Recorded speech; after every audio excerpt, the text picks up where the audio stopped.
تخيل معايا إنك داخل مكتبة قديمة في قلب أوروبا، رفوف عالية، كتب مطربة، ريحة ورق من القرون الوسطى، وفجأة عينك تقع على كتاب ضخم جدا قد باب التلاجة. أول ما تلمسه تحس إن الهوا برد مرة واحدة، وكأن في عيون بتراقبك من جوه صفحاته. كتاب مش زي أي كتاب، لا رواية رومانسية ولا موسوعة تاريخية ولا حتى كتاب طبخ. ده كتاب كل اللي حاول يقراه حياته انتهت بشكل غريب. ملوك وقساوسة ومحاربين الكل شاف لعنته. وده مش خرافة، الكتاب موجود فعلا واسمه كودكس جيجز، أو زي ما الناس سموه إنجيل الشيطان. ولو أول مرة تشوفنا اعمل لايك وشير وسبسكرايب للقناة عشان يوصلك كل جديد. الحكاية بدأت في القرن ال13 في دير معزول في بوهيميا، اللي تشيك دلوقتي. راهب عمل غلطة كبيرة جدا ومحدش يعرف كانت ايه، ولكن العقوبة كانت انه يتحبس في أوضة لحد ما يموت. والراهب قرر يسيب أثر ليه قبل ما يموت، وهو انه يكتب كتاب محدش كتب زيه قبل كده. وترجاهم يدوله فرصة يكتب الكتاب، وادوله يوم واحد يكتب فيه. لكن حجم الكتاب كان مستحيل يتكتب في يوم واحد ولا في عمره كله، لكنه بدأ يكتب فيه، وعلى نص الليل لقى انه كتب صفحات قليلة جدا.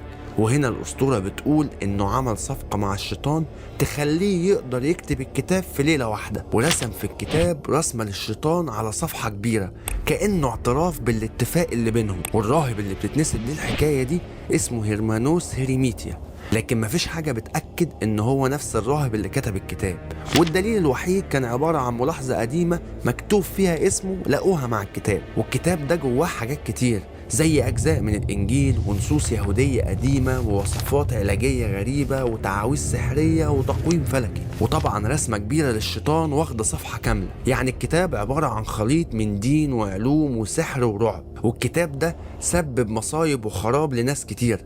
يعني هتلاقي الملك فاكلاف الثاني وهو ملك بوهيميا في القرن ال13 سمع عن الكتاب وأمر انه يتحط عنده كرمز للسلطة، لانه وقتها كان مقتنع ان اللي معاه الكتاب ده هيبقى اقوى انسان في الكوكب. لكن بعد ما الكتاب وصل القصر بكام شهر مات فجأة وهو لسه في عز شبابه، والناس ربطت موته بالكتاب المنحوس.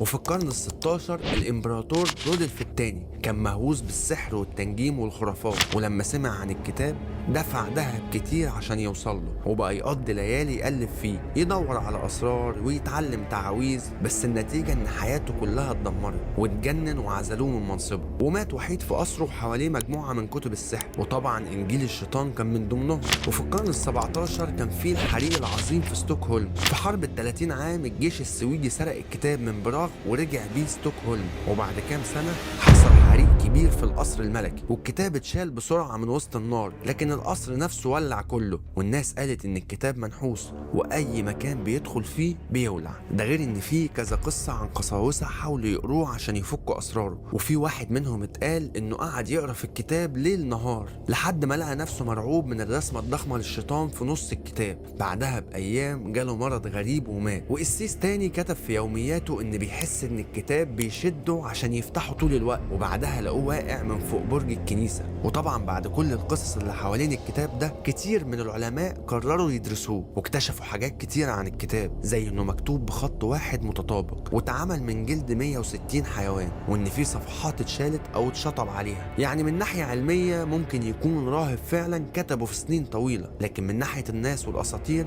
فكله شايف انه كتاب شيطاني وبيجيب النحس. الكتاب دلوقتي موجود في المكتبة الوطنية في ستوكهولم محطوط ورا ازاز، والناس ممكن تشوفه عادي، لكن محدش ينفع يلمسه او يفتحه. والاغرب ان الموظفين نفسهم بيتعاملوا معاه بحذر كأنه قنبلة هتنفجر فيهم في اي لحظة. ولحد النهاردة الكتاب سبب حيرة كبيرة لكل اللي عرف عنه، وفي اسئلة كتيرة جدا حواليه. يعني هل هو مجرد كتاب ضخم كتبه راهب واحد، ولا فعلا هو نتيجة صفقة مع الشيطان وملعون وبيخلص على كل اللي يحاول يقراه؟ وممكن برضو يكون صدفة ان ملوك وقساوسة يموتوا بعد ما الكتاب يوصل ليهم، وممكن برضو يكون في لعنة حقيقية بتتنقل معاه.